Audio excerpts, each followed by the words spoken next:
جی السلام علیکم ورحمۃ اللہ وبرکاتہ. یہ جب آپ ٹرانسمیشن دیکھ رہے ہیں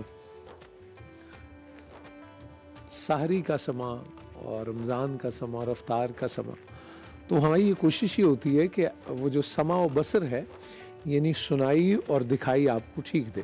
یعنی جٹ کے لفظوں میں اگر کہیں تو فوٹو بھی ٹھیک آئے اور آواز بھی ٹھیک آئے.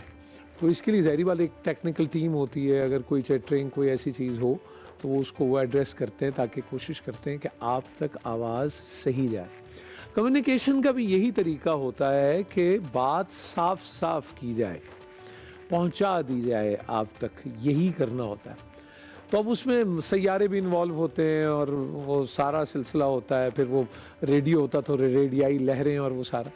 لیکن آج جب ٹرانسمیشن کا آغاز ہوا اور قاری حسیب خان سورہ فاتحہ کی جب تلاوت کر رہے تھے تو جی چاہ رہا تھا کہ وہ پڑھتے رہیں اور ہم سنتے رہیں، وہ پڑھتے رہیں اور ہم سنتے رہیں. بڑی میرے سالوں کی خواہش تھی جو اللہ رب العزت پوری کر ہی دیتا ہے، مہربانی کر دیتا ہے وہ، کہ میں چاہتا تھا کہ سورہ فاتحہ پہ کبھی ہم سیر حاصل گفتگو کر سکیں کہ یہ کیا ہے اور کیوں ہم جب ایصال ثواب کرتے ہیں تو ہم کہتے ہیں ایک بار سورہ فاتحہ پڑھی جائے، 3 بار سورہ اخلاص ہو، اول آخر درود پاک ہو.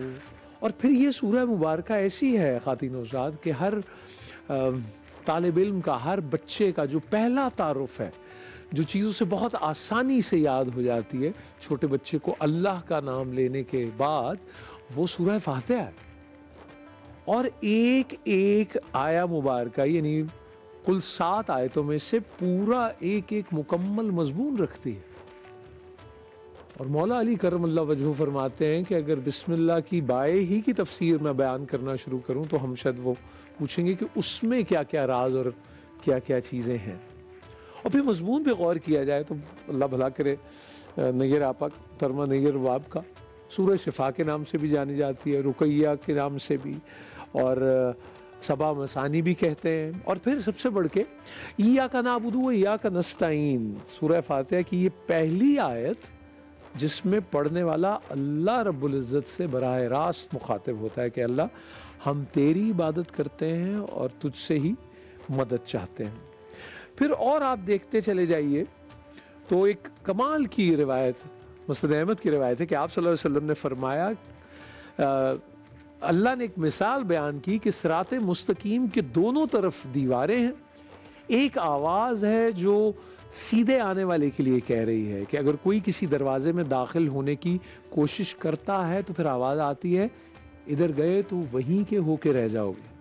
تو صراط مستقیم اسلام ہے، دروازے پر پکارنے والا قرآن ہے، اور جو راستے کے اوپر سے پکارتا ہے وہ انسان کا ضمیر ہے. تو سورہ صلاۃ بھی ہے چونکہ ہر نماز میں پڑھی جاتی ہے، اس لیے ام الکتاب بھی ہے، اور سورہ فاتحہ ہر زہر کی شفا بھی ہے. تو آج دل نے یہ چاہا کہ یہ بات کی جائے اور ذرا سادہ سادہ بات کریں اور دیکھیں تو صحیح کہ کیا کیا راز مضمر ہیں اس سورہ مبارکہ میں اللہ کے کلام میں، اور کیا سادگی اور کیا حسن ہے. مطلب میں اس سورہ فاتحہ کے بارے میں بھی میرا خیال بے اختیار انسان کہہ اٹھے کہ فَبِأَيِّ آلَاءِ رَبِّكُمَا تُكَذِّبَانِ، اللہ کی کون کون سی نعمتوں کو جھٹلاؤ گے، جس میں سے ایک نعمت سورہ فاتحہ بھی ہے.